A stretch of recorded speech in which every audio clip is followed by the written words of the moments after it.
Hello mga B! Another day, another mini vlog. Nandito pala kami ngayon sa Angat sa sakayan ng jeep pabaliwag kasi uuwi kami sa Baliwag para bisitahin si nanay at si tatay. Matagal din pala kaming nag-antay bago umalis yung jeep. At buti na lang hindi ganun kainit na tulad ng dati. Ito nga pala yung lola ko, 93 years old na siya. Ito naman ay yung lolo ko, 89 years old na rin siya.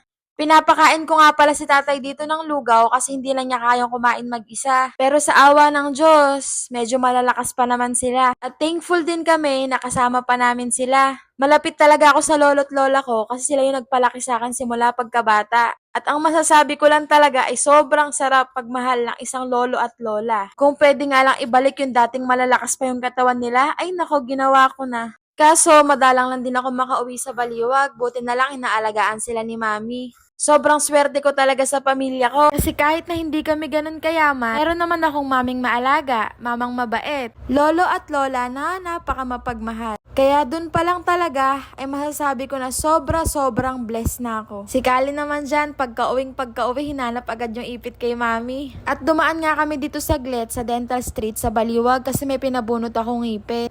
Pauwi na rin pala kami dito niyan. Medyo maliwanag pa pero mga 6 na mahigit yan. Medyo late na nga din yung uwi namin kasi nakatulog pa si Kali after namin sa dentista. Nakasakay na rin pala kami ng jeep dito at inaantay na lang din namin na mapuno para makaalis na. Bye!